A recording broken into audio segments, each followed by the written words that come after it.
council meeting for the city of Utica, Tuesday, June 10th, 2025. If we could all stand for the Pledge of Allegiance, and Mayor Pro Tem Terenzi, would you lead us, please? I pledge allegiance to the flag of the United States of America and to the republic for which it stands, one nation, under God, indivisible, with liberty and justice for all.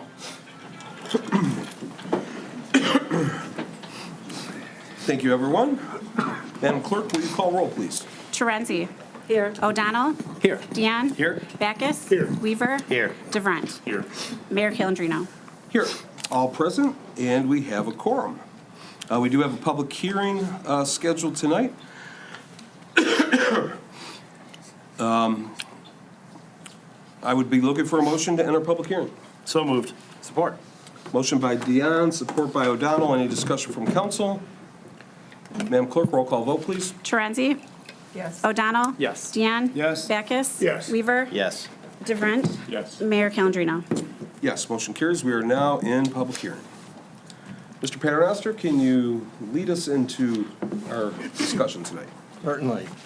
So the purpose of this evening's public hearing is threefold. First is to discuss the millage rates that we are proposing to levy at the July 1, 2025 summer tax cycle. The second item is to discuss the annual budget for fiscal year 2026, and then the annual appropriation ordinance of 2026. So I will begin by discussing the property tax levy for the tax year 2025, which will fund the fiscal year 2026 budget year. This year, we do not have a Headley rollback, so I am proposing that we continue to levy the millage rates that we levied last year. We have 4 millage rates that we are levying, the first one being the general operating millage of 16.4024 dollars per thousand of taxable value. Public safety millage of 1.6398. A public library millage of 0.8197. And the public library millage that was adopted in 2016 of 0.3894. Now, we are required at this hearing to discuss what is called a base tax rate. And the easiest way to explain that is any time that the taxable value causes the gross tax collection of the city to exceed the prior year's tax levy by adjusted for inflation, then we have to disclose that. So we have a base tax rate fraction that is less than 1. It's 0.9717. As a result, if we were to adopt a millage rate that would levy the taxes that based on last year's taxable value, we would be collecting $4,988,248 instead of the proposed collection of $5,133,578. So it's a difference of about $145,000 that we're going to collect over the base tax rate. That being said, I am recommending to the council, once you go back into regular session, that we adopt the millage rates that we levied last year, which are the maximum that we can under Headley, to raise taxes of $5,133,578. And I think there was a worksheet in your packet. I I apologize if it's rather difficult to read. Try to get that much information onto an 8.5 by 11. Font has to be rather small. But that, those millages that I am proposing are also seen on the draft L4029.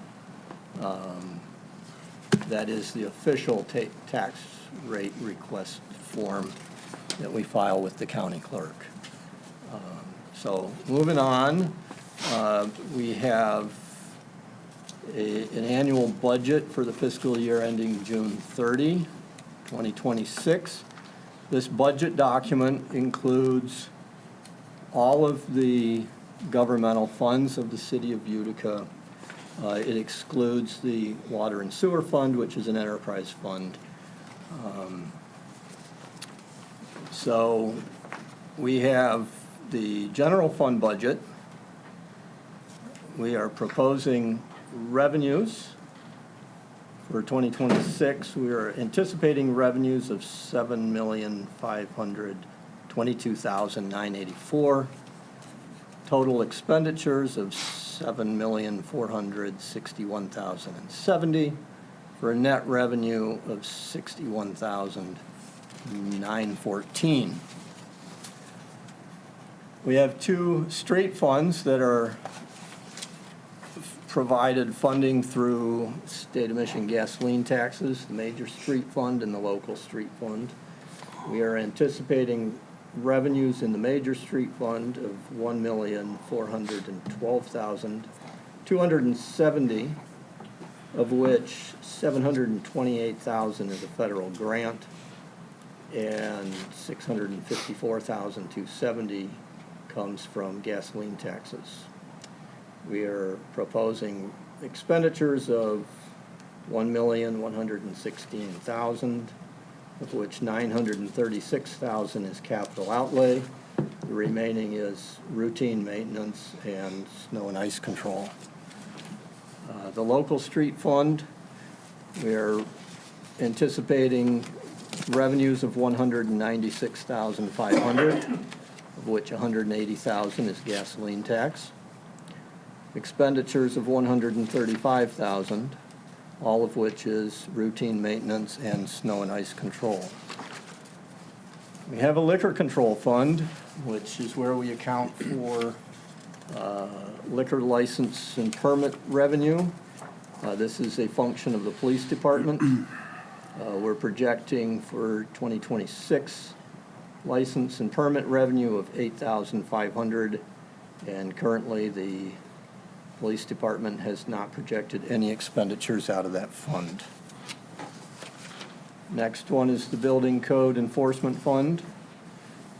We're projecting revenues of $203,850, the bulk of which is licenses and permits, and expenditures of $179,040, most of which is personnel services, inspectors' wages, and the staff.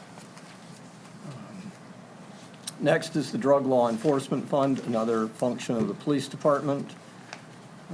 This one we are not anticipating any revenues or expenditures, but we're required, as long as that fund has money in it, to present a budget. Public library fund, this has been submitted by the library board. The library board has submitted anticipated revenues of $309,200, of which $298,000 is property taxes, and expenditures of $353,360, of which $116,800 is capital outlay, and $148,950 is personal services. The rest is maintenance and operations. Then we have the Municipal Building Authority. This is a semi-autonomous authority tasked with maintaining the city hall and the fire department. It's anticipating revenues of $13,500, which is rental income paid by the clerk's office, the police department, and the fire department, and corresponding expenditures for repairs and maintenance of $13,500. And lastly, we have the OPEB trust fund. This is a trust fund set up to accumulate funds to pay future liabilities for retiree health care. We're anticipating revenues of $256,750, comprised of $38,010 of employer contributions and $218,740 earnings on investments. Expenditures of $6,200, which are professional services for the investment manager. And that sums up the annual budget. Lastly, we have the annual appropriation ordinance.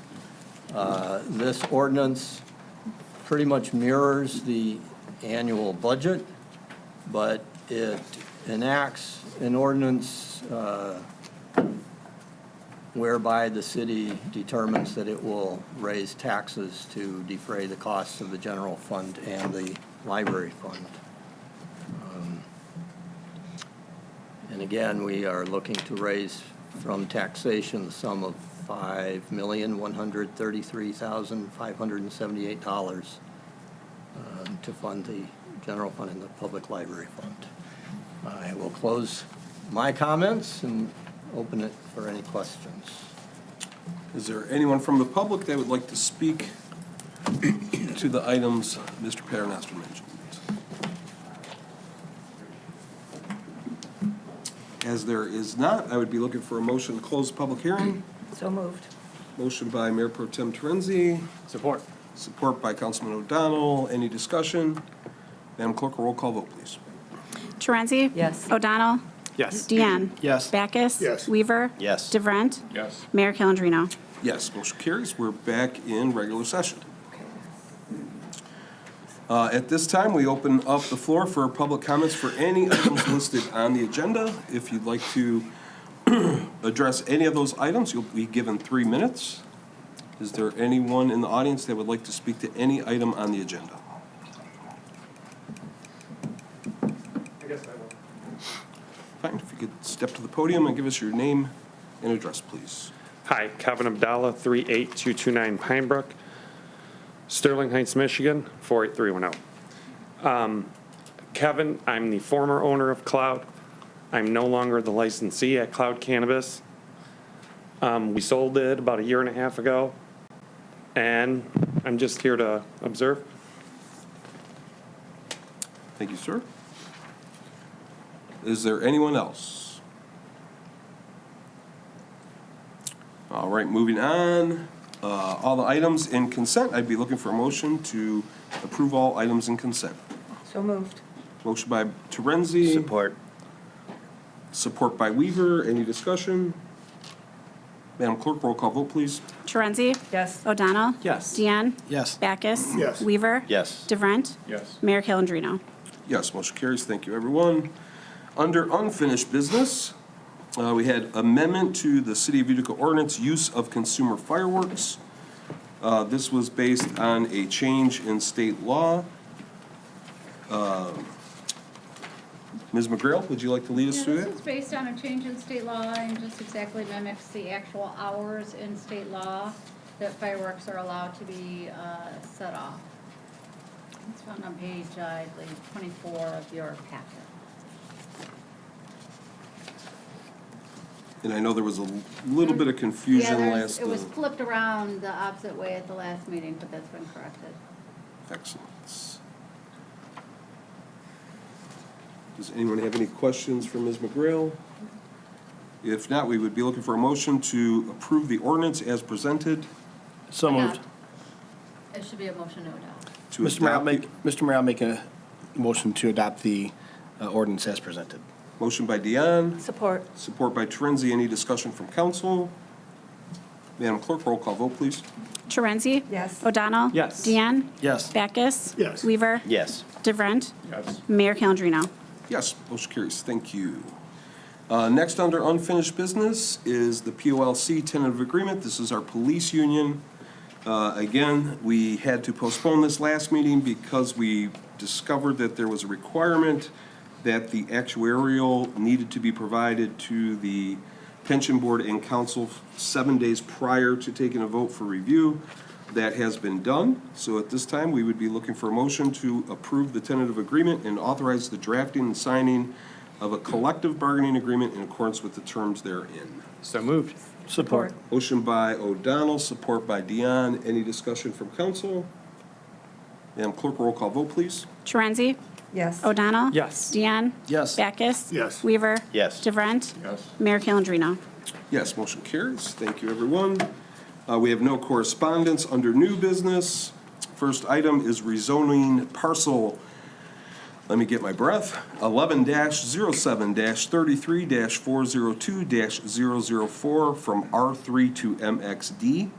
This is the parcel north of Pioneer Park. It is currently zoned R3, which is multifamily residential. Rezoning to MXD will be a better fit for the area. Planning Commission held a public hearing on June 4th, 2025, and unanimously recommended approval of the rezoning. Amanda, is there anything you'd like to add? All I would add is that, there have been recent environmental site assessments that were performed at the site, which did show a level of contamination from historic uses. We've had meetings with Eagle, and ultimately, Eagle and the MEDC would not support any sort of brownfield grant for residential development at the site because it's just frankly not safe to build residential there. So the use of R3 would just probably never result in any sort of development, and it would be unusable. So rezoning it to MXD would provide more flexibility to have that parcel developed and align with the city's future vision. Additionally, MXD is a special conditional use, so any new use that would come to the site would have to have a public hearing at Planning Commission.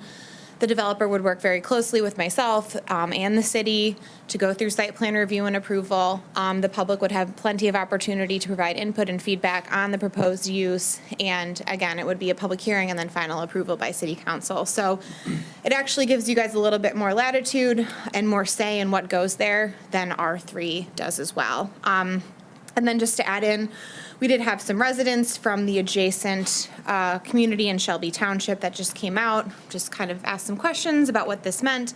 And we made that clear to them. And then we also did let them know that the setbacks for MXD are actually more stringent than they are for R3 as well. So for example, a principal or accessory building would have to be 100 feet, setback 100 feet from any property line abutting the residential zones. So they'd be granted actually greater setbacks for a development than they would for a multifamily development that would take place there as well. So I think it fits with the city's future land use plan. The future land use plan has it zoned mixed-use transition, which isn't a zoning district that currently exists within the ordinance, but this is a very close fit to it. And as I said, we'd be able to have a lot of say in what would be developed there and make sure that it fits with the city's goals and all the adjacent residents as well. So I'm happy to answer any other questions. I did put together a brief review that kind of went through everything I talked about as well that's in your packet. Any questions for Amanda? No, I have no questions, but I was at the planning meeting, and I was very happy, with what you were saying, Amanda, that it's a little bit more restrictive, especially with the residents that showed up from Shelby Yeah. Township. Yes, it's a good thing.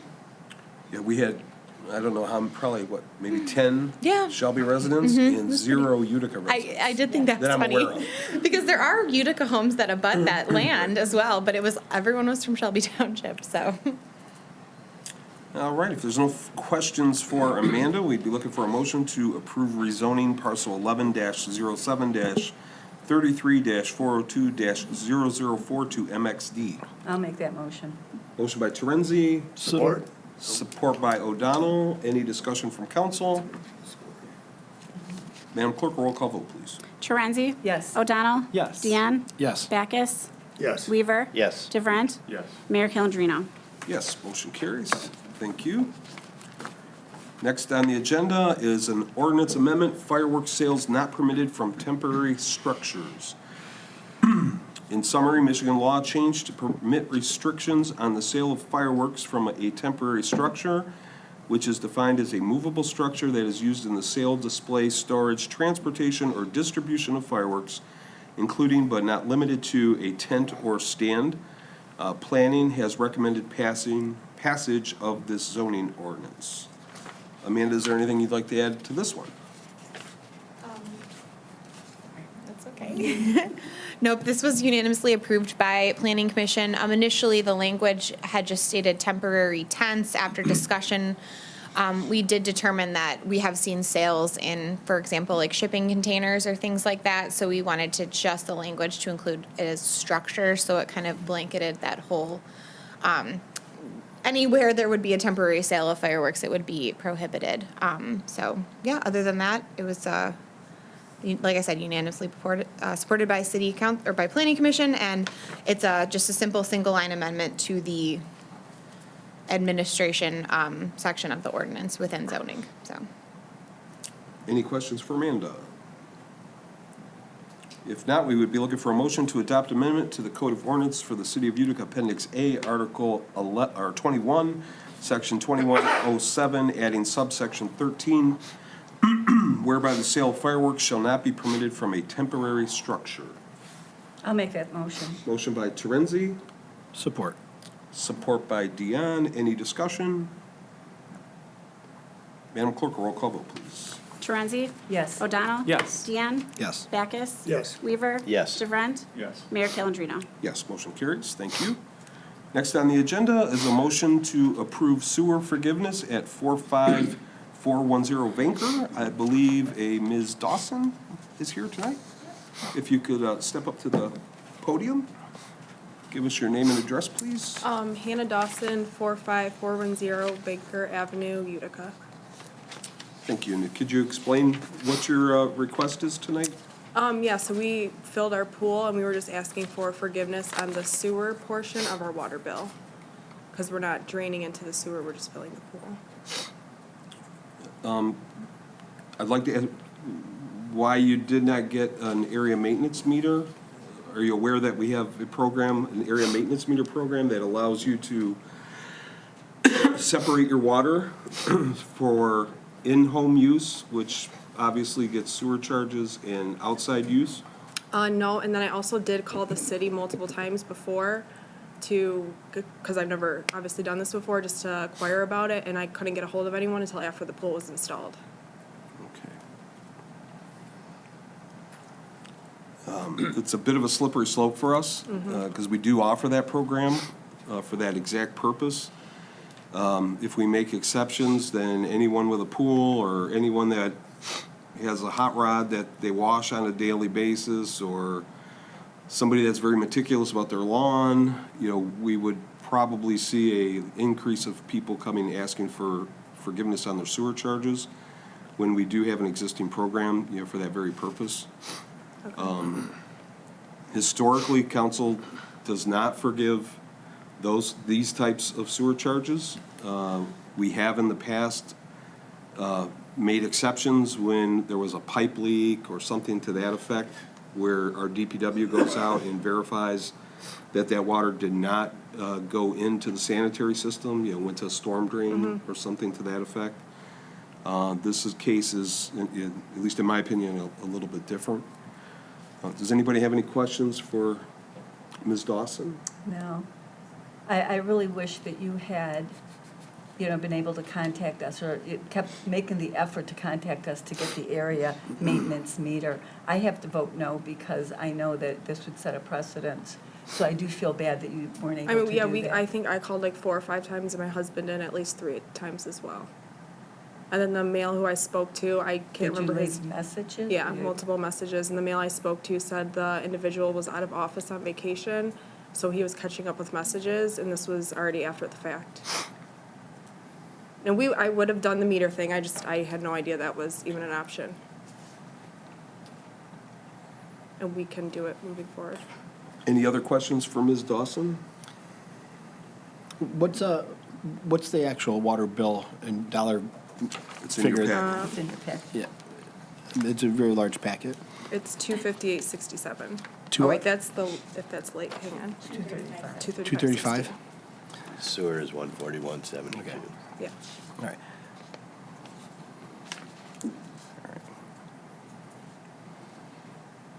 Any further questions? Where does the water go when it's time to drain the pool? And the sewage, and I mean, we're not asking for forgiveness when we are draining the pool, just filling it. Yeah, unfortunately, that's it's filled today, empty tomorrow type thing, and and so we were to forgive you on today's expense of filling it, we would, or the sewer portion, ultimately you would be using that resource of the sewer at some point or another. Well, I Just think it not would today, go into just not storm today. drain, Oh, storm drain, I'm sorry, Yeah. I thought you said, which there's sewer no drain. charge for I that. thought you said sewer, I apologize. You said storm? I think. Yeah, she said sewer, but I think she was just missing. Yeah, yeah, Understood. sorry, I'm Okay, not yeah. used to this stuff, guys. Thank you, okay, sorry about that. Any more questions for Ms. Dawson?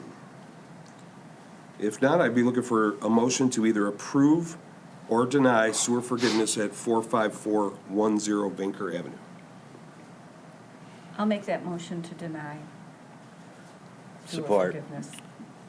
Motion by Terenzi, support by Weaver. Any further discussion? So just so everyone's clear, this is a motion to deny the request, which would mean if you vote yes, that we would not be granting forgiveness to the resident. Madam Clerk, roll call vote, please. Torenzi, Yes. O'Donnell, Yes. Deanne, Yes. Backus, Yes. Weaver, Yes. DeVrent, Yes.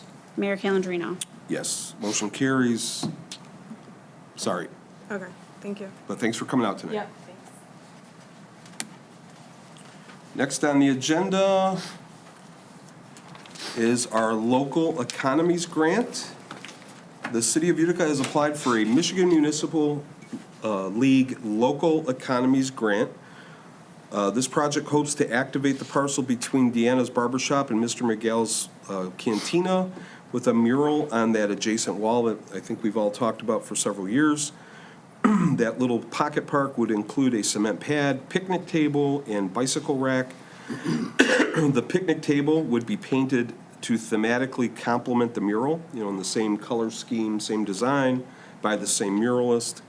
The grant requires all work to be completed no later than September 30th, 2025, and the grant has not yet been awarded. Due to the short period of time available, acceptance is being requested, subject to the grant being awarded to the city of Utica.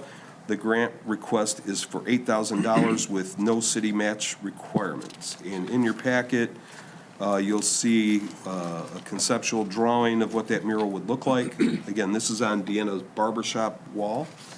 And the muralist, his name is Kevin Gano. He's also the muralist that did a lot of the work at Mr. Miguel's. He's a pretty prolific mural artist not just in Utica, all around Michigan. Yeah, and you've got black and white drawings which don't really show, or I have black and white drawings that don't show the colors, but he gave little swatches that show, the electronic version may have the colors, that show what the color themes would be for each different facade of the wall. So I would be looking for a motion to accept the grant for an amount up to $8,000, subject to it being awarded to the city of Utica. So moved. Motion by O'Donnell, support by Backus. Any discussion from council? Madam Clerk, roll call vote, please. Torenzi, Yes. O'Donnell, Yes. Deanne, Yes. Backus, Yes. Weaver, Yes. DeVrent, Mayor Calendino. Yes, motion carries. I'd also be looking for a motion to allow me to enter into an agreement with the property owner to lease the wall space and place the cement pad and picnic table on private property, subject to the grant being awarded to the city of Utica. So moved. Motion by Deanne, Support. support by Terenzi. Any discussion from council? Do we have any idea what this lease amount might, I- would it be less than What did- 8,000, I hope? Oh, yeah, it'd be. It was like $1. What did we do when we did WeatherTech, and for the new members? For legal purposes, when we had our mural done over by Shamrock, we leased the WeatherTech wall from the business. I think it was $1 a year. De minimis, yes. Yeah, it was a very tiny amount.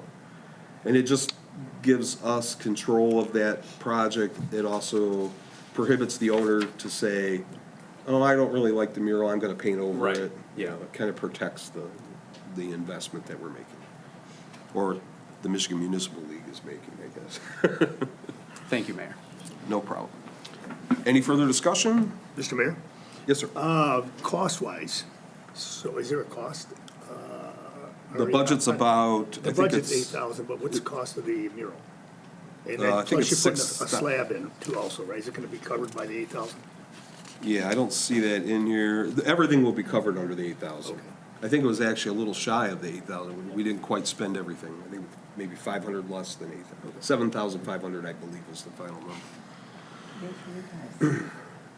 Yeah, DPW will do the cement pad, Oh, good. so. Oh, good. That saved money on that, so that's why we were able to get that, the table on. Gotcha. And I believe we had a motion and support. Is that true, Madam Clerk? Any further discussion? Madam Clerk, roll call vote, please. Torenzi? Yes. O'Donnell? Yes. Deanne? Yes. Backus? Yes. Weaver? Yes. DeVrent? Yes. Mayor Calendino? Yes, motion carries. Thank you, everyone. We're gonna have to move quick on that. Hopefully, we hear that we got the grant very soon. Yeah, that deadline, at first I thought it was a mistake. I was like, oh, 2026 you meant? Like, oh, no. We're gonna have to move quick. That's The fast. artist is already, he's already got his paint like on order. and Yeah, so that's hopefully- exciting though. It's a cool project. I mean, Yeah, if it's you gonna look be- at the mock-ups and everything, it'll be nice. Yeah, Nice work, yeah. I think it'll be excellent. Next on the agenda is council determination of administrative appeal of initial award of marijuana licenses. I believe we have the petitioner up at the podium. If you could give us your name and address, sir. Thank you, and good evening, Mr. Mayor, members of the council. My name is Aaron Geyer. I am the corporate attorney for Golden Rockies, Inc. My business office is located at 32411 Mound Road in Warren, Michigan, zip code 48092, sir. May I proceed? You may. Thank you. So we being Golden Rockies, Inc., presented an administrative appeal from the denial of our request for marijuana licenses. And this has been a long journey. And everyone, I see some new faces, I see some old faces, I see some position changes. And I understand that we're talking about an event which now goes back about 5 years. It's been a long time to get to this point. But be that as it may, under the ordinance, we are allowed one final administrative appeal, and that is to this body. And so we are taking that opportunity. Now, the appeal was presented in 3 parts. One was to investigate the accuracy of a fellow competitor. One dealt with whether the scoring criteria itself, whether certain factors were arbitrary. And one actually dealt with the actual physical scoring of the application. So let's delve into it. We're talking about an accuracy of an application. And as Mr. Abdullah indicated, he is the former owner of Cloud Cannabis. Cloud Cannabis being located, on Van Dyke. That is the applicant that we are interested in having this body investigate, and I'll explain to you why. Each applicant turned in a rather sizable application. We're talking anywhere between 3 and 5 inches of binder material packed. Each application containing somewhere between 500 to 1,000 pages.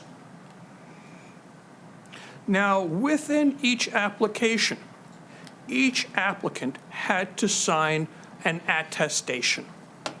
And that attestation stated, under oath, sworn, that all the information was true, correct, and complete. And should anything change, they would immediately provide the city with any changes to that information. So what are we talking about really here? We're talking about 3 specific scoring criteria that we allege that Cloud intentionally misrepresented to this city. Let's go into it. One of the areas that SCORE was awarded was for a feature called tangible capital investment.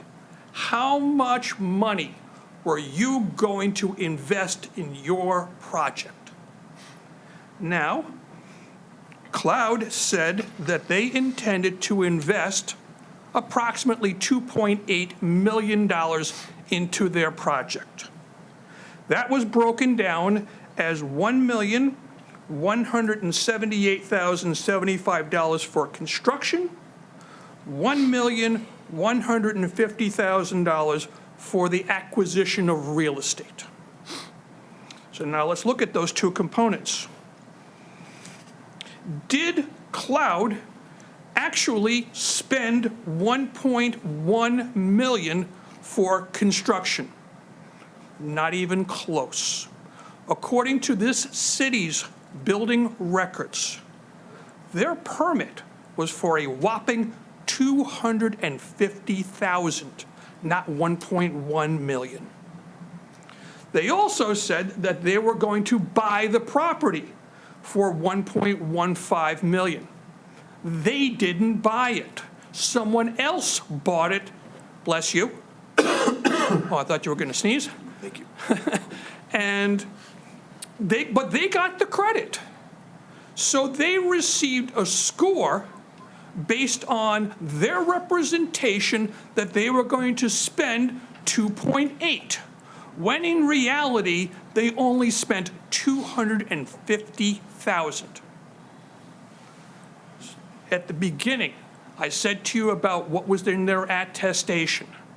It was true when you filed it, and if anything changed, they had to immediately notify the clerk. They never did. So that's lie number 1. Lie number 2 had to do with their staffing plan. Their staffing plan said they intended on hiring 25 full-time employees and 12 part-time employees for an employee payroll of over $1 million. And again, based on that representation, they received maximum score. But there's a problem with that. There's only 21 parking spaces in their entire parking lot. And their entire parking lot has to accommodate not only employees, but the reason they're in business, customers. How can you have customers and employees, 37 of them, with only 21 spaces? Lie number 2. The third area we get into was hazardous environmental remediation. Sounds really, really complicated, because that was one of the selling points when the city adopted the ordinance back in 2020. And Councilmember O'Donnell will recall those if he remembers, because he was a active involvement in that particular issue. And so if you had a project and that project involved environmental remediation, not monitoring, not looking at it, remediation, removing it. If you removed it, you got a good score. If you didn't, you shouldn't have gotten anything. Well, Cloud sits to the north of an old Sunoco gas station. And that old Sunoco gas station had tanks, and those tanks leaked. And that became a lust site. I don't know if everyone is familiar with what is a lust site. It is a site that is deemed environmentally hazardous by Eagle. So Cloud says, well, we got environmentally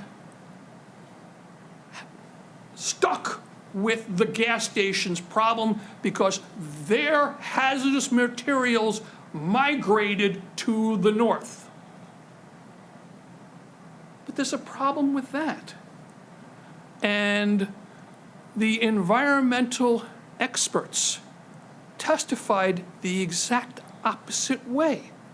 Because the Clinton River does not run south to north. It runs the other way. It runs from north to south. There is no way that environmental contaminants can migrate against the tide, against the flow of the water. It just doesn't work.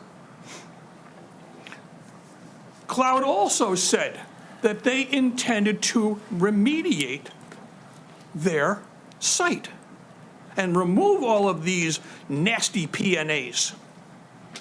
And I asked Ms. Cook, and I asked Ms. Ricketts, your former clerk, were you ever shown anything that demonstrates that Cloud actually did this? No, I didn't. No, I didn't. So we have lie number 3. Now, this matter was investigated by a hearing officer that was appointed by this body. The hearing officer is a gentleman by the name of Richard Albright.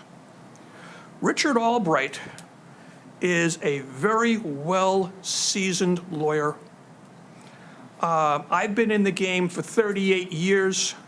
I will probably guesstimate he's been doing this longer than I have.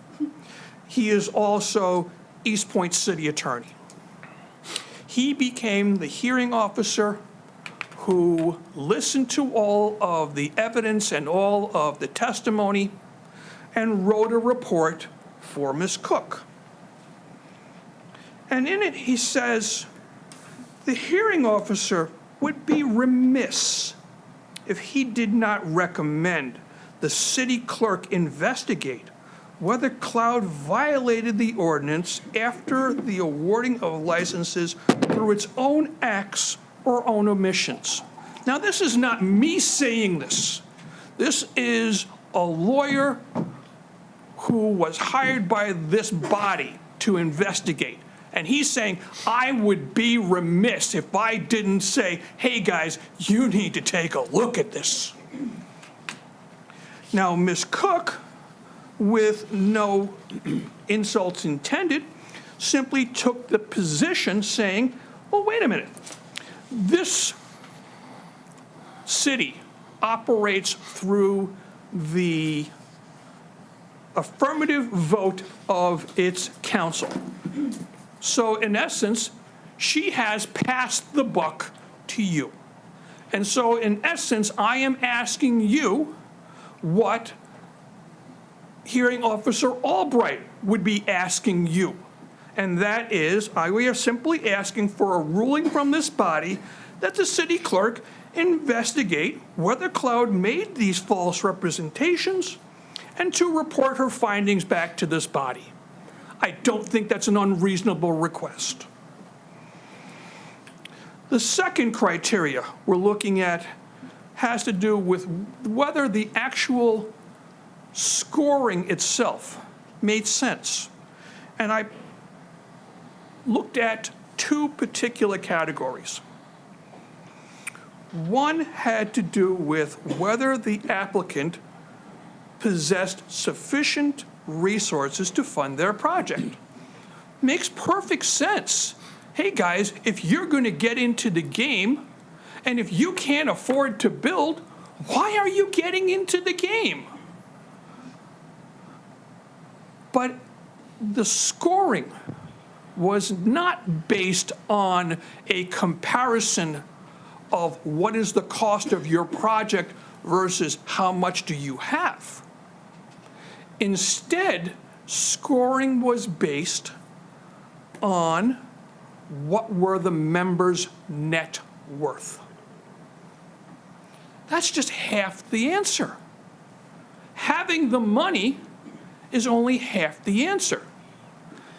And she awarded points based on a artificially created system where if you had more than 2.5 million, you got X score.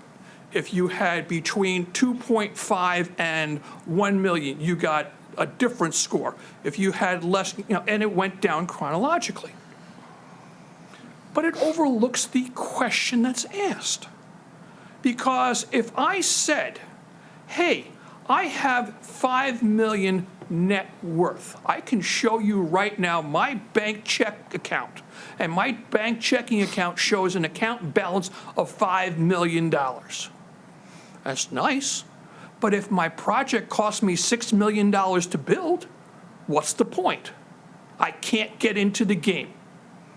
So that's one problem. I said, your scoring just doesn't make sense. The other category that just didn't make sense, again, dealt with staffing. Because in the ordinance, the call out was to ask for a description of the duties of the individual employees. What would their proposed wages be? What would be their qualifications? The things you would want to know when you are hiring people. Again, Ms. Ricketts tied her scoring to money and said, if you have over $1 million worth of payroll, you get this score.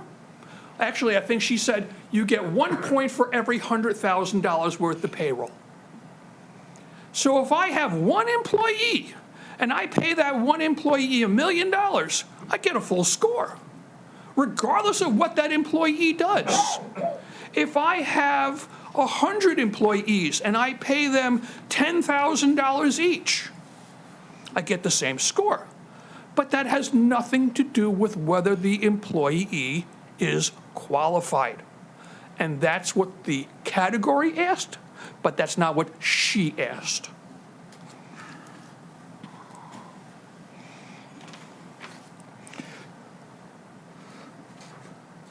The last category dealt with actual scoring.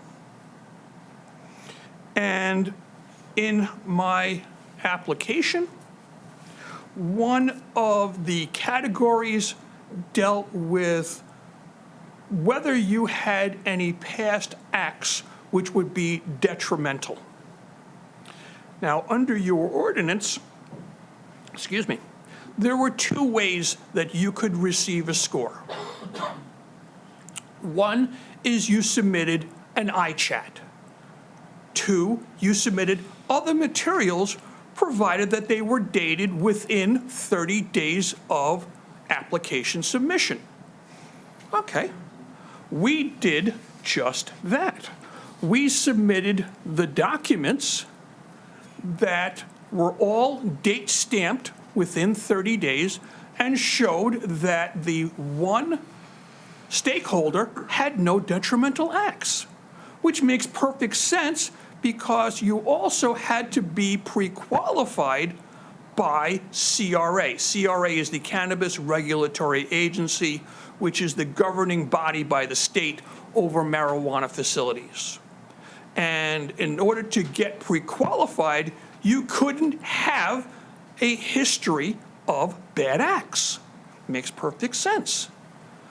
Instead, when Ms. Ricketts decided to score the thing, she just simply looked for an iChat. Nope, it's not there. You don't get your points. So now let's put everything together. And now let's come to what am I, try that one again. What am I asking this body to do? Number one, I'm asking this body to just simply ask your city clerk to investigate whether Cloud submitted false information that was never, ever corrected. Number two, I'm asking this body to determine that two categories, the scoring just doesn't make sense. And that being category 5, whether the applicant possessed sufficient resources, and category 6, the staffing plan.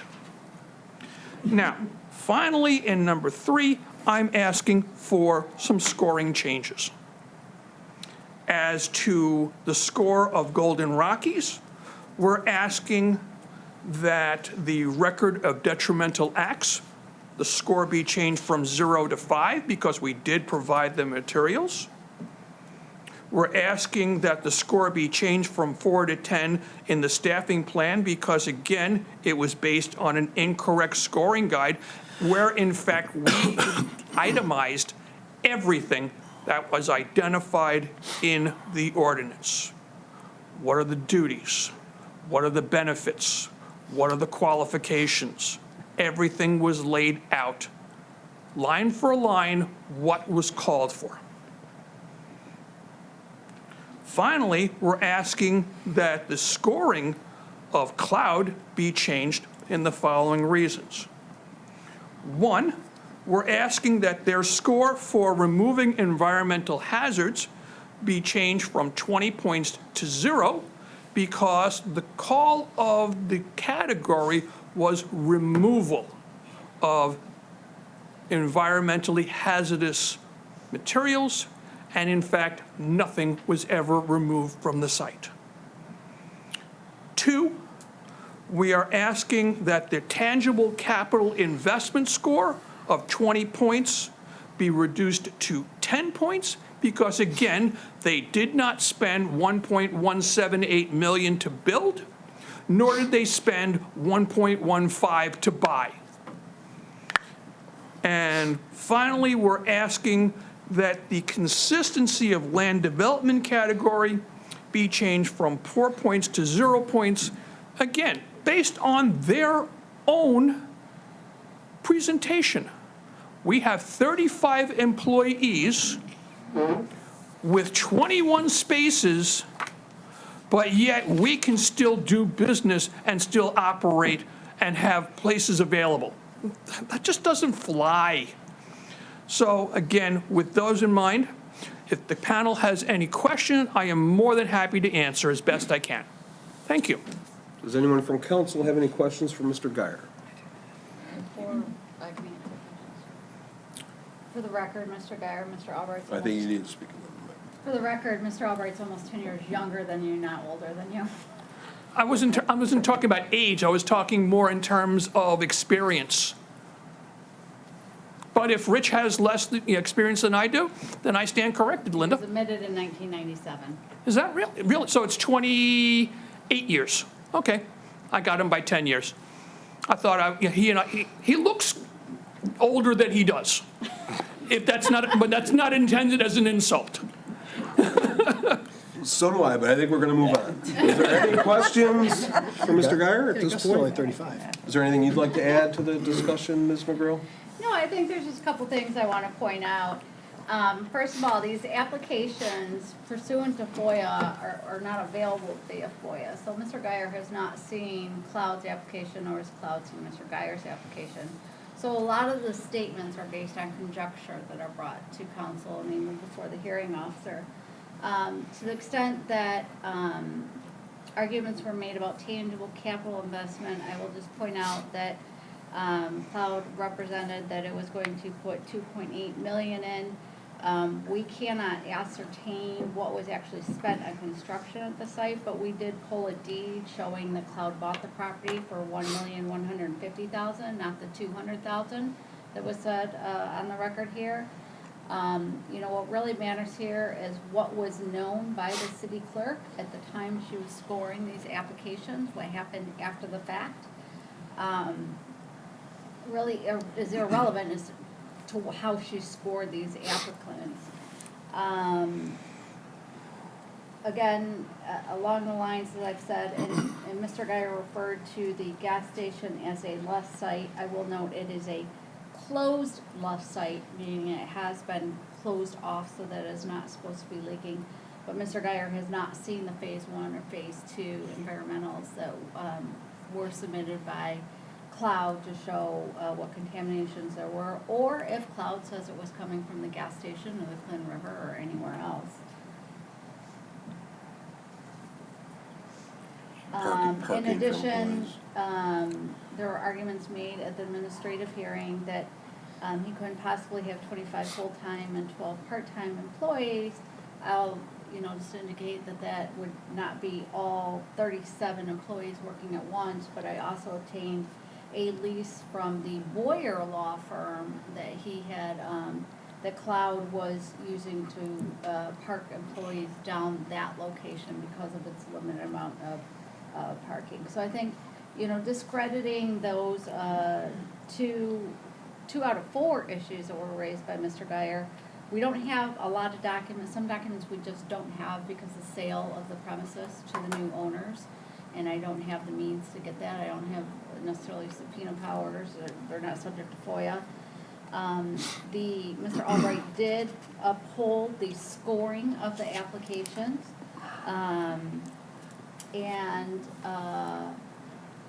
Albeit he did indicate that he would be remiss not to indicate that the city clerk should investigate whether or not they followed through, not to change the scoring on these entities, but to determine if council should revoke a license. And I think it's pretty clear from the ordinance that Mr. Albright, although a very good lawyer himself, does not have the authority to direct the city clerk what to do. That is mayor and council's job to direct her what to do or not to do.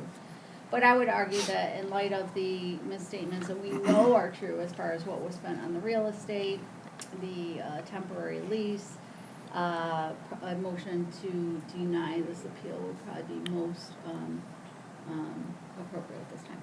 Mr. Mayor, may I respond to Ms. McGrail? Yes, please make it quick. I absolutely will. Ms. McGrail said Cloud spent 1.15 on the purchase of the property. In the materials, there was presented a deed. The deed is not purchased by First Property Holdings. It is purchased by someone else. The reference to the $250,000, again, that is documented along with every assertion that I have made tonight, showing the permit was for $250,000, not $1.178 million, as stated by Cloud. Ms. McGrail is right that the city, based on the information it had at the time, however, Cloud still had this affirmative obligation to come forward and say, hey, things have changed, but yet they chose to sit on their hands and do nothing. Thank you. Thank you, Mr. Guy. So we would be looking for a motion to either reject or grant this appeal. I will make the motion to reject this appeal. Motion by Terenzi, Support. support by Weaver. Any discussion from council? Madam Clerk, roll call vote, please. Torenzi? Yes. O'Donnell? Yes. Deanne? Yes. Backus? Yes. Weaver? Yes. DeVrent? Abstain. Mayor Calendino? Yes. Motion carries. Your request has been denied. Thank you For your coming. time and effort. Thank you, sir.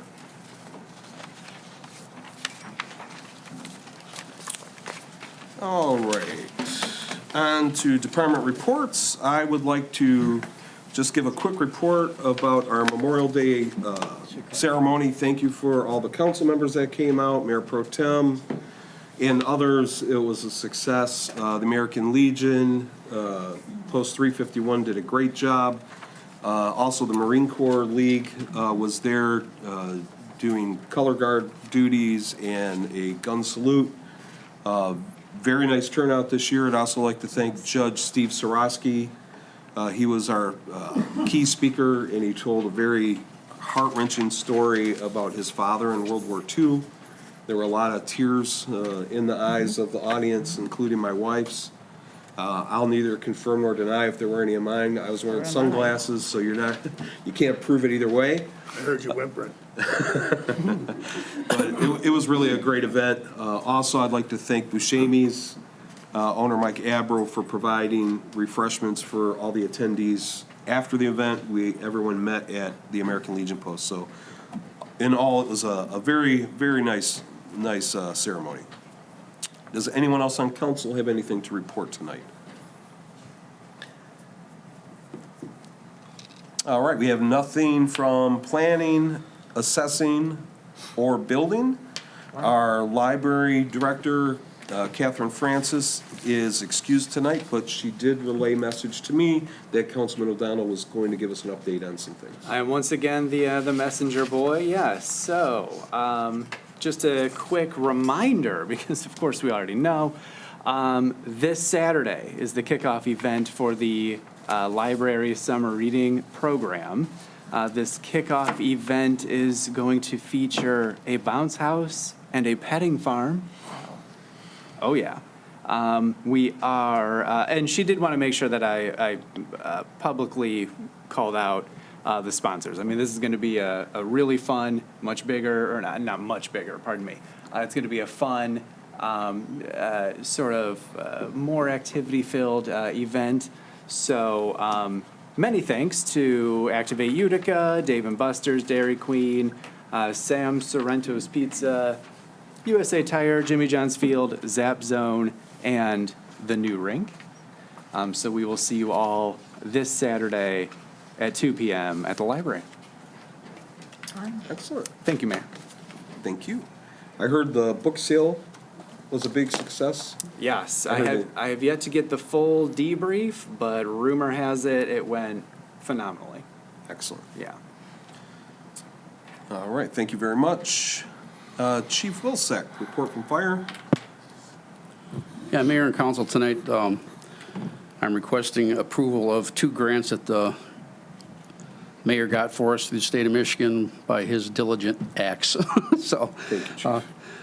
the first is a approval of $450,000. The purpose of this grant is to provide funding to replace an old aging ambulance, a 2007 that we have in service. This grant will ensure improved emergency medical services and response times for residents and the community.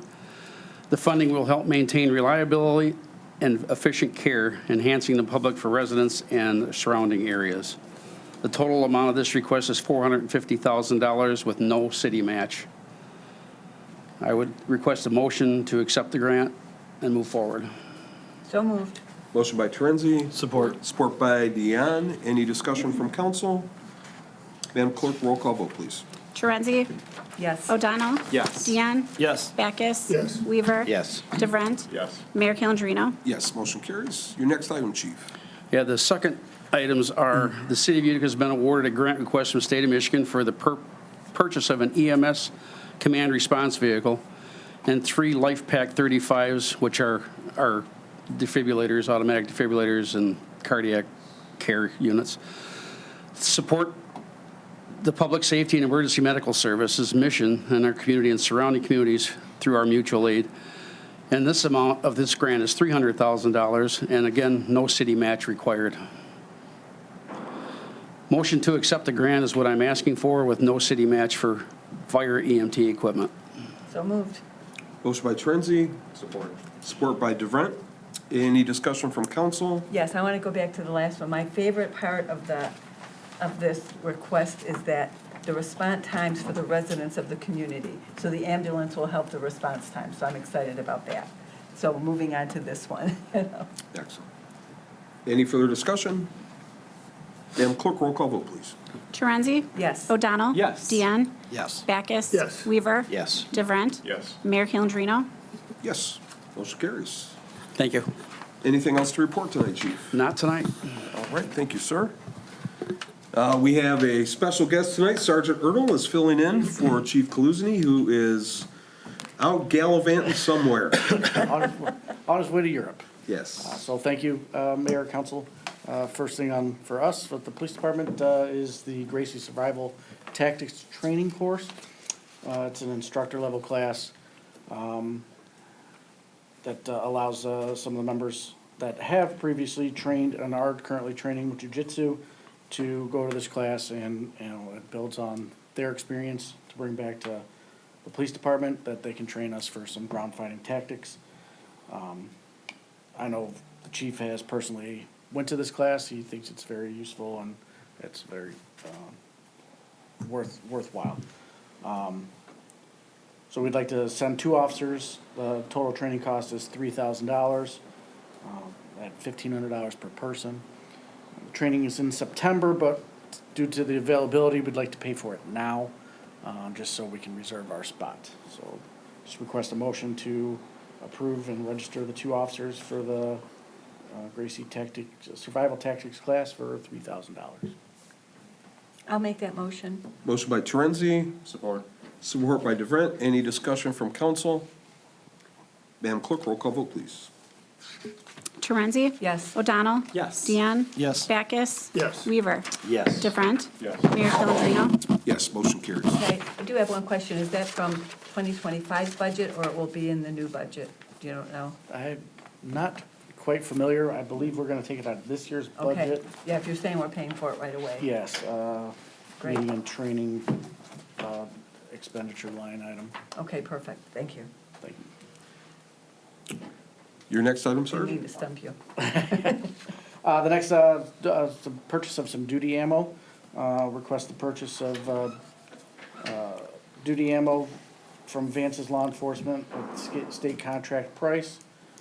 10 cases of 5.56 rounds and 2 cases of 9mm duty ammo for a total cost of $2,945.60.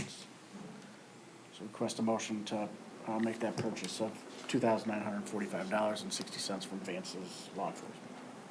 So moved. Motion by Deanne, Support. support by Terenzi. Any discussion from council?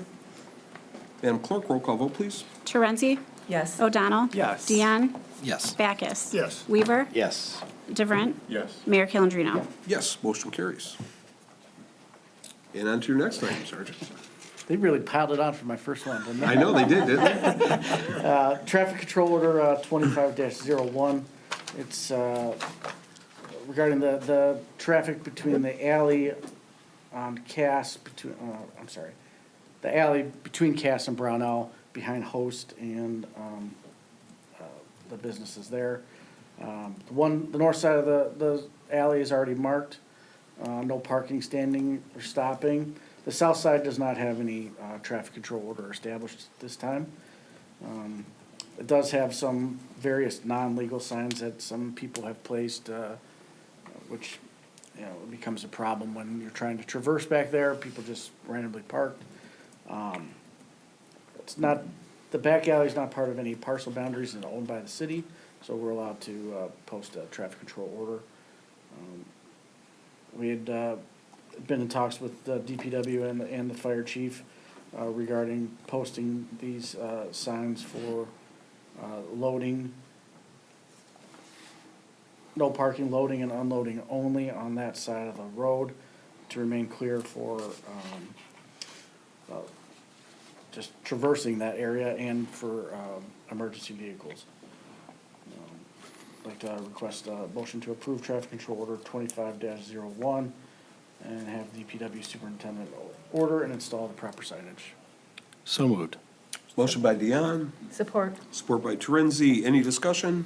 No, that's a great idea, especially behind Host. They line up jaggedly parked around there. If you had to get a Fire apparatus back there, an ambulance, whatnot, even just driving a small personal vehicle back there, it's impossible sometimes. Correct. So, any further discussion? I also support it because I've witnessed this issue, but I'm curious, how enforceable is the loading and unloading active requirement there?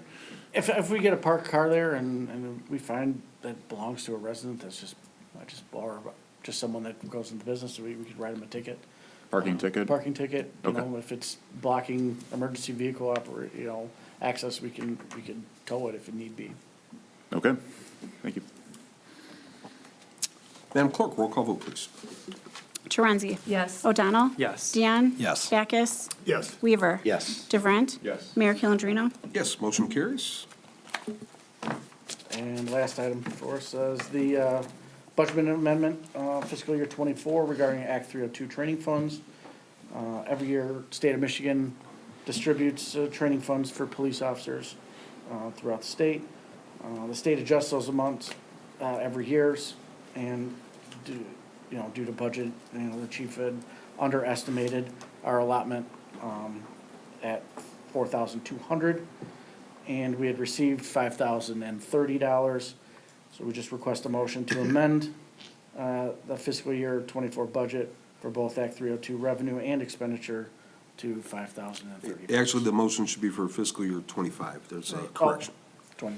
Yeah, ours has it, maybe yours. Mine does not, 25, I'm sorry. Fiscal year '25. So moved. Motion by Torenzi. Support. Support by Backus. Any discussion? Madam Clerk, roll call vote, please. Torenzi? Yes. O'Donnell? Yes. Deanne? Yes. Backus? Yes. Weaver? Yes. DeVrent? Yes. Mayor Calendino? Yes, motion carries. Anything else to report, Sergeant?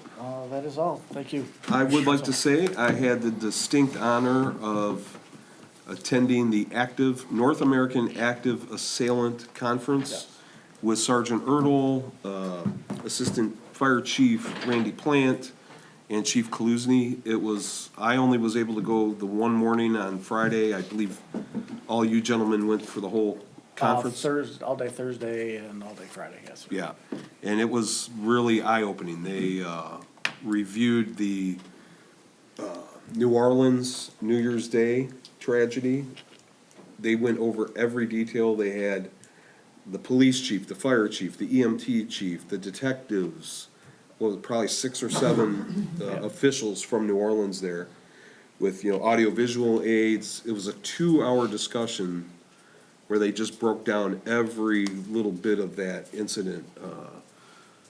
And they also covered the federal marshal incident in Charlotte, North Carolina. Very similarly, it was a 2-hour discussion, same thing. They had officials from Charlotte there. And, as an elected official, looking at it through that lens was an eye-opener, but it was also a great learning experience. So thank you for inviting me to come along. Thank I you. know you Glad- could have picked, Glad you were able to come. it was great. I hope to be able to go next year too. Me as well, thank you. Superintendent Diamond. Good evening, Mayor and Council. I've got a couple items for you. A couple of them had to do with grants and moving some money. First one is for the fiscal year '25 Pioneer Park Pavilion Project Amendment, which requires amendments to the MEDC grant funding just to fulfill our payments. So I'm looking for a motion for City Council to amend the fiscal year 2025 General Fund Parks Department budget, increasing by $116,790.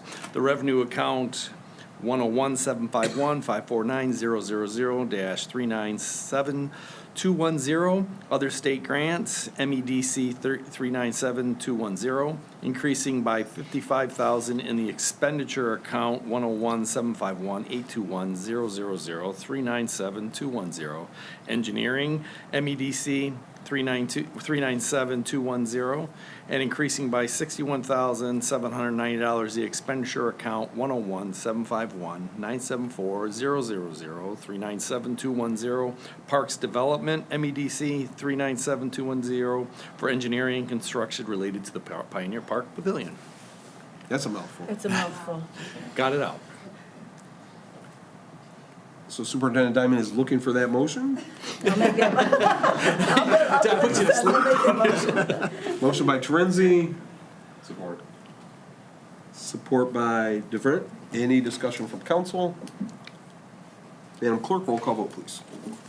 Torenzi? Yes. O'Donnell? Yes. Deanne? Yes. Backus? Yes. Weaver? Yes. DeVrent? Yes. Mayor Calendino? Yes, motion carries. Thank you. Thank you very much. The next one is for movement of funds for the amendment fiscal year 25 Street Department MFAUTI budget. It's restricted fund balance transfer in for the construction costs of the completed Van Dyke Meridian, should be median project, in the amount of $85,200.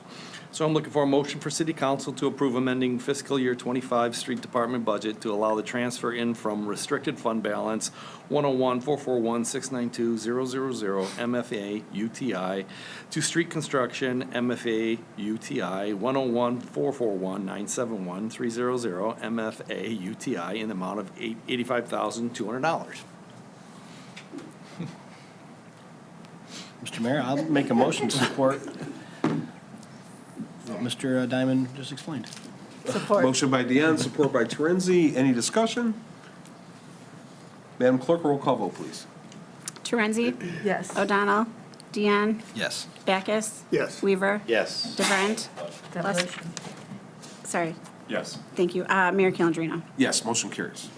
Thank you. Next one is amendment for fiscal year 25 salary, general labor, and overtime street and parks budget amendments. This is not asking for money. This is just transferring one department to another to cover the labor costs, which are calculated based on each employee and the specific fund they are allocated to, yet all the employees contribute to the various departments throughout the year.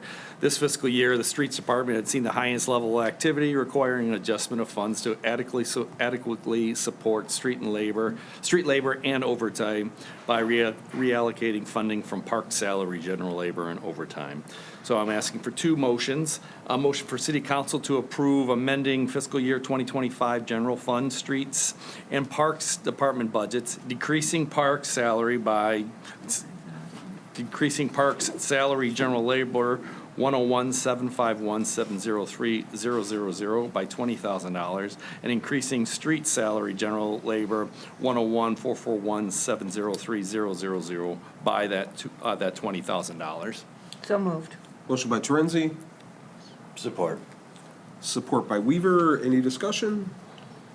Madam Clerk, roll call vote, please. Torenzi? Yes. O'Donnell? Yes. Deanne? Yes. Backus? Yes. Weaver? Yes. DeVrent? Yes. Mayor Calendino? Yes, motion carries. Thank you. And then the motion for city council to approve amending the fiscal year 2025 general fund streets and parks department budgets, decreasing parks overtime 101-751-709-000 by $2,500, and increasing streets overtime by 101-441-709-000 by that $2,500. So moved. Motion by Torenzi. Support. Support by O'Donnell. Any discussion? Madam Clerk, roll call vote, please.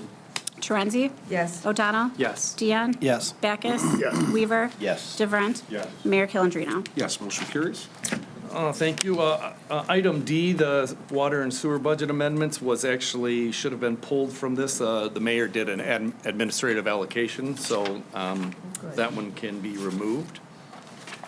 And then the next one is the TMF grant budget amendments. The City of Utica received and accepted the TMF grant totaling $512,500 for service line verifications. The grant funded DPW and contract labor along with engineering services, and funding must be reallocated in the general line items. So I'm looking for a motion to amend fiscal year 2025 sewer and water fund balance by increasing $66,580, the revenue account 592-000-528-000, TMF 080, other federal grants, TMF 080, increasing by $50 the expense account 596-536-740-100, TMF 080 for water supplies operating, and increasing by $66,530 in the expense account 592-536-821-000, TMF 080 for engineering fees, TMF 080. Was that a motion? I'll make a motion. Motion by Deanne. Budget amendment. Torenzi, yeah. I would support that. Motion by Deanne, support by Terenzi. Any discussion from council? Madam Clerk, roll call vote, please. Terenzi? Yes. O'Donnell? Yes. Deanne? Yes. Backus? Yes. Weaver? Yes. DeVrent? Yes. Mayor Calendino? Yes, motion carries. Thank you. My last one is Ferguson Water Works order, which will be amending for the fiscal year '26 water and sewer budget. A thorough assessment of work orders has revealed the necessary repairs and replacements of various meters throughout the city. This led to the creation of a detailed inventory list that includes complete meters, parks, registers, and their essential components. To address these needs effectively, a substantial order is required to replenish our inventory and meet demand. It is important to note that our existing meters and radios are between 10 to 15 years old, necessitating repairs and replacements as issues arrive. So we've been compiling this list. Mike Francis is basically my water guy. He's the city's water guy. He does our water replacement, meters, everything. He does the reads. And we have been working on, through work orders and with Becky and with Ferguson, a list.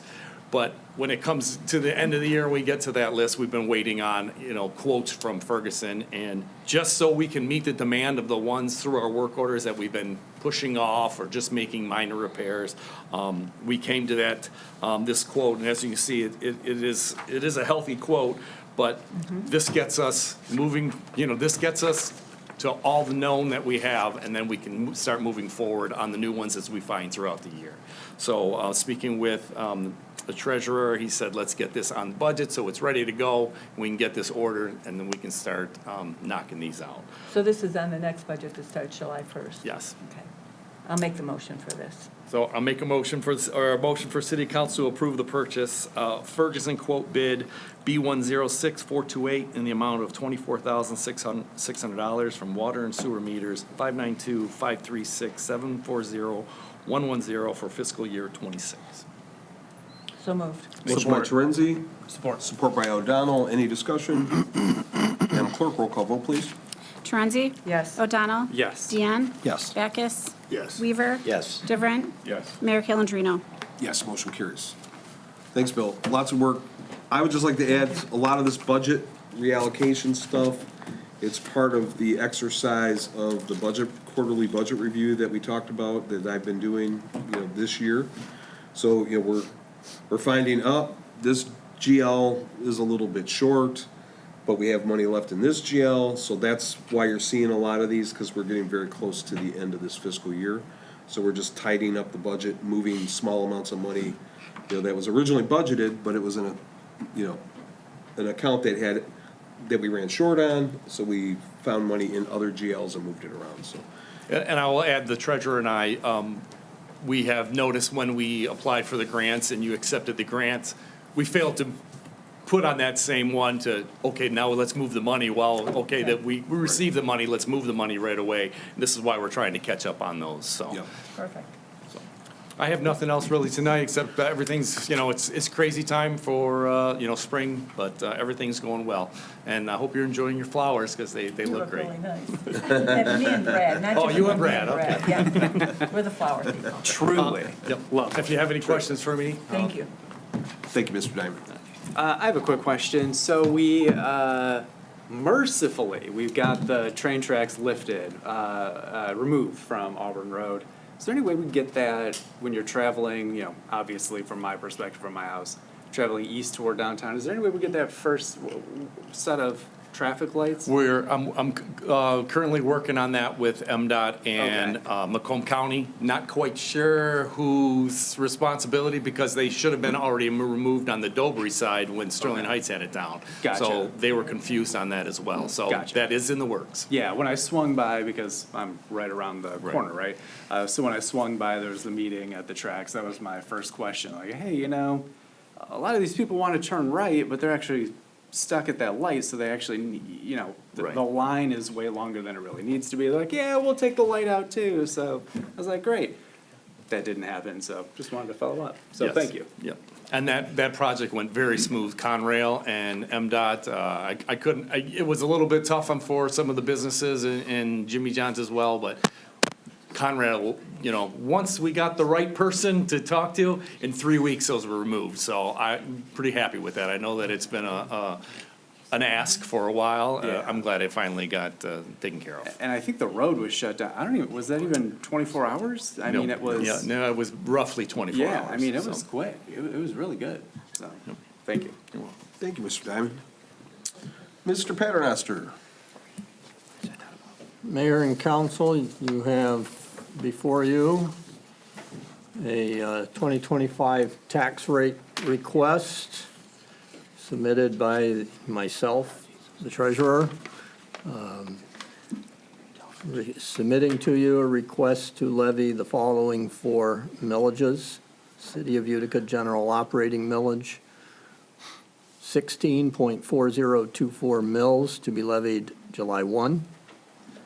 Public Safety Millage, 1.6398 mills to be levied July 1.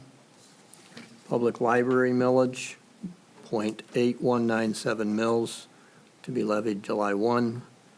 And Public Library 2016 Supplemental Millage, 0.3894 mills to be levied July 1, for a total levy of 19.2513 mills on the July 1, 2025 tax bill. So moved. I will make that motion. Yep. Oh, you All right. made it? You can support it. I'll support it. Motion by Calendino, support by Terenzi. Any discussion? Madam Clerk, roll call vote, please. Torenzi? Yes. O'Donnell? Yes. Deanne? Yes. Backus? Yes. Weaver? Yes. DeVrent? Yes. Mayor Calendino? Yes, motion carries. Thank you. Your next item, Mr. Paternoster. Is a request to adopt the 2026 annual budget of the city of Utica, covering the governmental funds, the general fund, major street fund, local street fund, liquor control fund, building code enforcement fund, drug law enforcement fund, public library fund, municipal building authority fund, and the OPEB trust fund is presented to you in the packet. So moved. Motion by Terenzi, Support. support by Backus. Any discussion from council? Thank Yep. you, everyone who contributed to the budget. It was quick and easy this year. Not really, but At least from where I sit. not for everybody. At least from where I sit. Thank you. Yeah. Any further discussion? Madam Clerk, roll call vote, please. Torenzi? Yes. O'Donnell? Deanne? Yes. Backus? Yes. Weaver? Yes. DeVrent? Yes. Mayor Calendino? Yes, motion carries. Thank you. Next item is the 2026 annual appropriation ordinance. City Attorney, do I have to read this? I don't think so. No, as long as it's in the packet. It's in the packet. No. Okay. It's in the packet. I am requesting of council the adoption of the 2026 annual appropriation ordinance, ordaining that the city of Utica raise by taxation the sum of $5,133,578 to defray the costs of the general fund and the public library fund for fiscal year 2026. I will make that motion to approve the 2026 annual appropriation ordinance. Motion by Terenzi, Support. support by O'Donnell. Any discussion? Madam Clerk, roll call vote, please. Thank you, Phil. Torenzi? Yes. O'Donnell? Yes. Deanne? Yes. Backus? Yes. Weaver? Yes. DeVrent? Yes. Mayor Calendino? Yes, motion carries. And your next item, sir. Next item is the 2026 sewer and water budget and water rates, water and sewer rates. You have in your packet a document entitled City of Utica Sewer and Water Fund Proposed Budget for the fiscal year ending June 30, 2026. We are anticipating revenues of $4,263,400 and expenses of $4,319,980. Now, I will mention that Superintendent Diamond sent me an email this afternoon, which I did not have time to follow up on, stating that I had overstated capital outlay by $15,000. So I would recommend that we adopt this budget pending confirmation of the amount of $64,000 for capital outlay. If that needs to be adjusted downward, I will do so. I did not have a chance to confirm that the $15,000 item was in fact included in this budget amount. But I don't want to overstate it if it was supposed to have been removed. So I would ask for a motion to adopt the budget. We'll make that motion to adopt the budget. Motion by Terenzi, Support. support by Backus. Any discussion from council? Madam Clerk, a roll call vote, please. Torenzi? Yes. O'Donnell? Yes. Deanne? Yes. Backus? Yes. Weaver? Yes. DeVrent? Yes. Mayor Calendino? Yes, motion carries. Okay, thank you. Second item is a presentation of the proposed water and sewer fund rates for fiscal year 2026 and request to adopt those rates effective for consumption in July and thereafter in 2026, fiscal year 2026. I have Will those rates change if you find that capital outlay of 15,000 is removed? very insignificantly. It would be a matter of pennies on the consumption. Would not affect the REU, the ready-to-serve charges. So ready-to-serve charges for a REU factor of 1, which is the 5/8 meter. The ready-to-serve charge for water is $2.99. For sewer is $9.64, and it goes up. I'm not going to read them all because they're in the packet.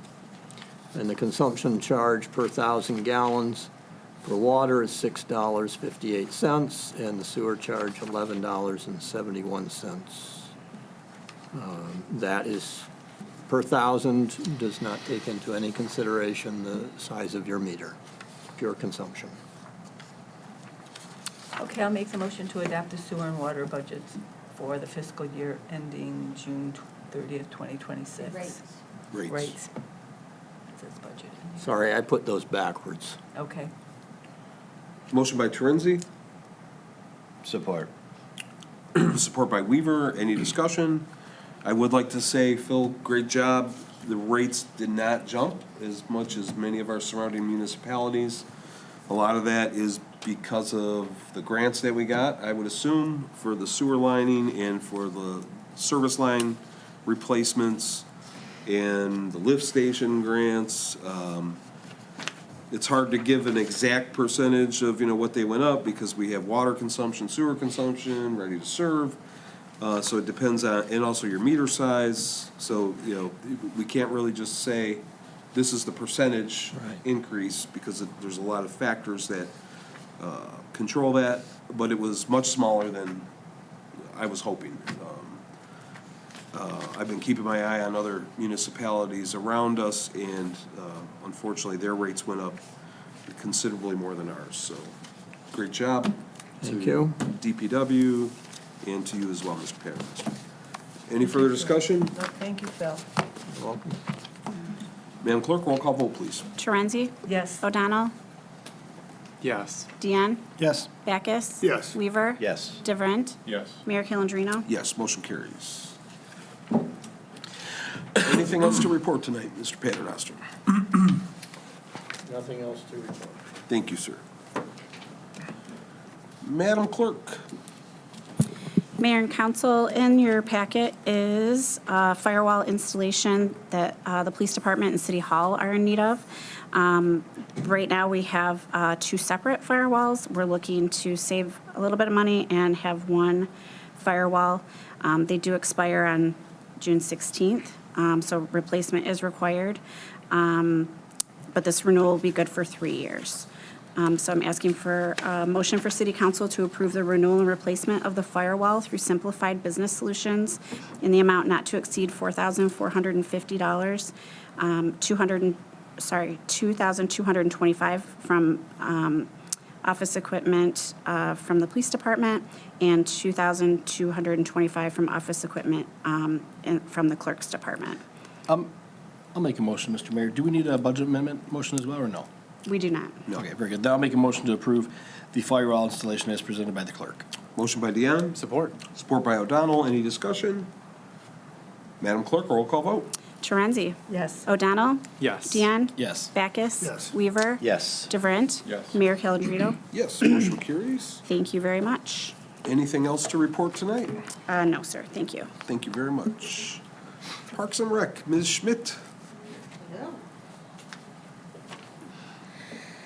So, we had, the movie in the park was intended for last summer. Unfortunately, we were rained out, both dates that we had. So we are trying to get that in before the budget expires. He does have June 27th available for our movie in the park. So I'm just looking for a motion to actually, this was already budgeted in the last fiscal year. So this had been budgeted, it's just we weren't able to have it yet. So we're just looking to, for an approval to have it on June 27th so that we can hopefully get it in and it doesn't rain. Pray for no rain for the movie in the park, and we'll have Shrek at Grant Park. I'll make a motion for no rain on that date. And also to approve the movie as requested at Grant Park. Motion by Dion. Support. Support by DeVrent. Any discussion? What time? Dusk. It's, yeah, it's always at dusk. Gotcha. As soon as it starts to get dark, generally 8-ish. Thank you. Madam Clerk, roll call vote, please. Torenzi? Yes. O'Donnell? Yes. Deanne? Yes. Backus? Yes. Weaver? Yes. DeVrent? Yes. Mayor Calendino? Yes, motion carries. And your next item? My next item is our annual Zoo to You from the Reptarium. They come to Grant Park, for those who aren't familiar, they come to Grant Park with some animals, and everybody has a fantastic time holding animals and petting them and learning about them. So we do have it on the agenda for July 25th for the next fiscal year. So I'm just looking for approval. I'll make a motion to approve the Zoo to You event on July 25th at Grant Park. Motion by Dion. Support. Support by Torenzi. Any discussion? Madam Clerk, roll call vote, please. Torenzi? Yes. O'Donnell? Yes. Deanne? Yes. Backus? Yes. Weaver? Yes. DeVrent? Yes. Mayor Calendino? Yes, motion carries. I do Anything believe that else was to at report, 3 sir? o'clock. I was just asked, so I do believe that I had it at 3 o'clock to have it a little bit later than we normally have had with the complaints of nap times, so that more children can come, For the snakes or for the kids? or the adults. Oh, As the mayor gets older, he does need his nap time. Right. All right, thank you. thank you. Nothing from Historic tonight. Ms. McGrail.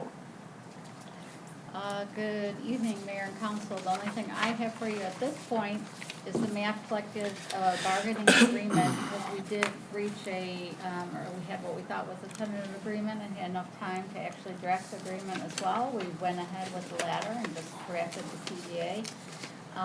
There's some highlights in there. The full contract's been presented to you, but it is a 4-year contract with a 3% raise per year.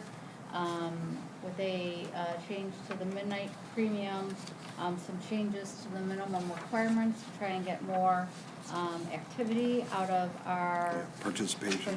more participation. And then changes to what happens if there's a failure to meet those requirements. I think that gives an overall summary, but the contract in its whole is included in your packet. And I would ask for a motion to approve the CBA. I will make that motion. Motion by Terenzi. Support. Support by Dion. Any discussion? Madam Clerk, roll call vote, please. Torenzi? Yes. O'Donnell? Yes. Deanne? Yes. Backus? Yes. Weaver? Yes. DeVrent? Mayor Calendino? Yes, motion carries. Anything else to report? Yeah, you can leave now, Paul.